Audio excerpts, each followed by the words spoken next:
Imagine standing here at dawn as the first light of day strikes these ancient stones.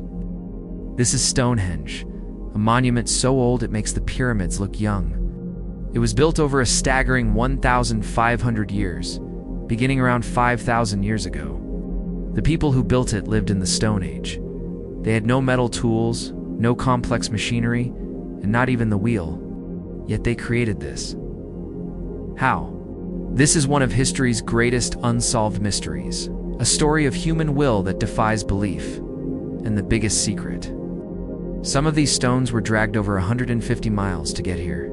It all started simply enough, around 3000 BC. The first monument wasn't even made of stone. It was a massive circular earthwork, a ditch and a bank, dug with nothing more than deer antlers and animal shoulder blades.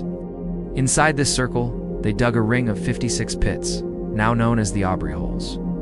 For a long time, we didn't know what they were for, but recent excavations have revealed they once held cremated human remains, making this first phase of Stonehenge a vast circular cemetery, a sacred ground for the ancestors. Perhaps they also held towering wooden posts, a kind of woodhenge, reaching for the sky. This was the foundation, the sacred blueprint upon which everything else would be built. Then, about 500 years later, came the giants, the sarsen stones. These are the colossal megaliths that create the iconic silhouette of Stonehenge we all know. The massive outer circle and the towering inner trilithons, those three-piece structures that look like giant doorways. Just to give you a sense of scale, a single one of these sarsen stones can weigh up to 30 tons. That's the equivalent of 5 fully grown African elephants. Some of the lintel stones, the ones that sit on top, weigh 7 tons on their own. Think about the effort. The sheer raw manpower required to quarry, transport, and raise even one of these stones without modern technology.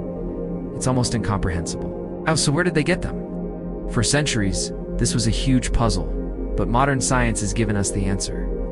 Using geochemical analysis, geologists have pinpointed the exact source of these gargantuan stones.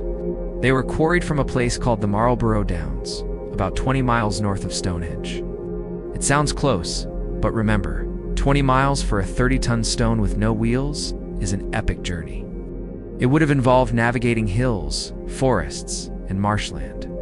Imagine hundreds of people, bound by a common purpose, heaving and pulling these behemoths across the landscape.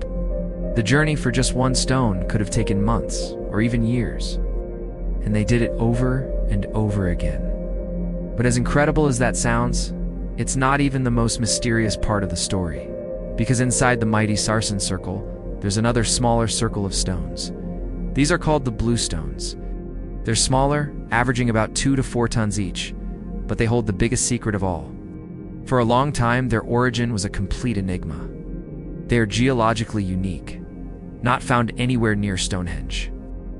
Then, in the 1920s, a geologist made a shocking discovery.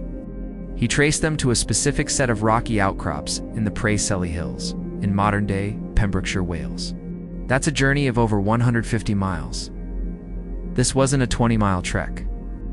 This was an almost impossible cross-country expedition. Why would they go to such extraordinary lengths to bring these specific stones from so far away? This is where the debate really heats up. How on earth did they move them? The most widely accepted theory involves a colossal amount of human effort. Suggests that teams of people hauled the stones on wooden sledges. To reduce friction, they would have laid down a track of log rollers in front of the sledge, picking them up from the back and placing them at the front in a continuous, grueling process. This would have required immense coordination, moving the stones inch by inch, day after day, across the rugged terrain of Wales, across rivers, and over the English countryside.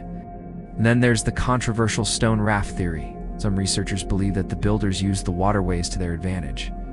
The idea is that they would have dragged the bluestones from the hills down to the River Avon. In Wales, loaded them onto massive rafts and sailed them along the coast up the Bristol Channel, and then upriver towards the Salisbury Plain. This is a daring idea.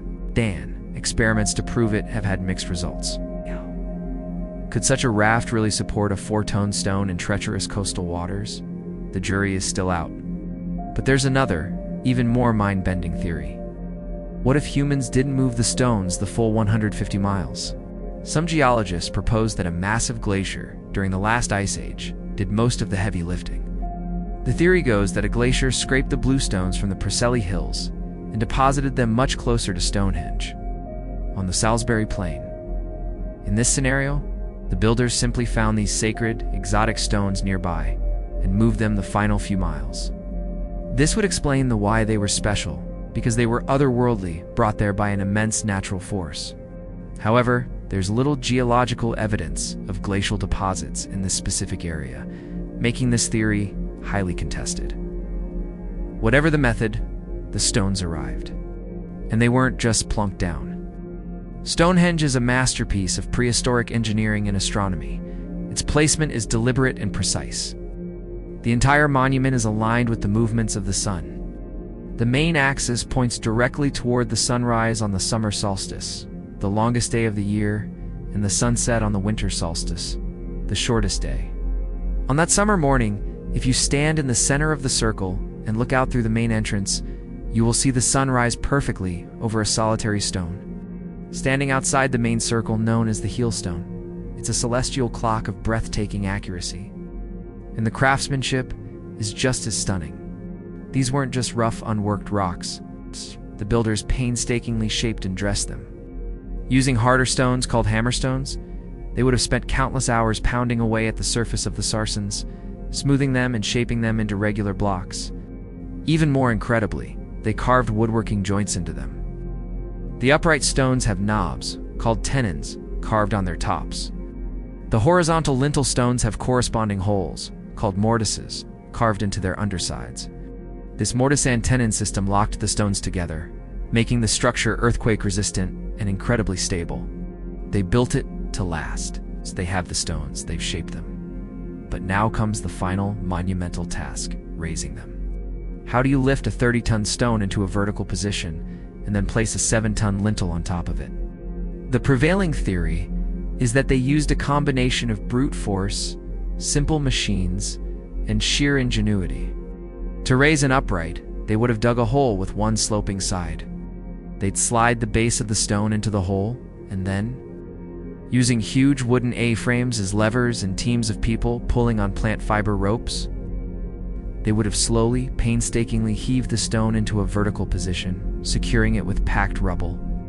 To get the lintels on top, they may have built enormous timber platforms, or more likely, slowly raised the stone by building a progressively higher mound of earth and wood beneath it, inching it upwards until it was level with the top of the uprights.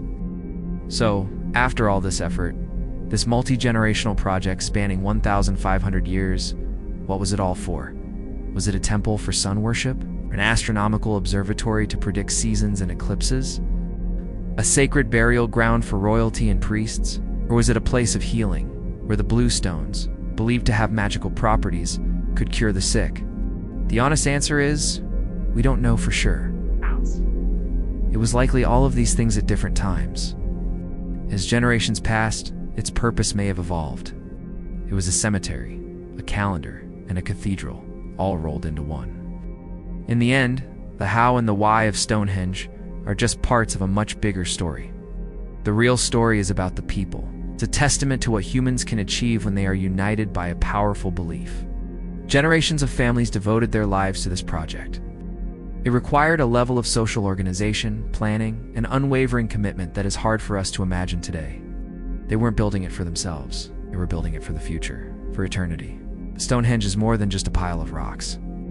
It is a symbol of human determination, a monument to the enduring power of community and faith etched into the landscape and into time itself. Thanks for watching. If you're fascinated by the mysteries of the ancient world, be sure to like this video and subscribe for more journeys into the past.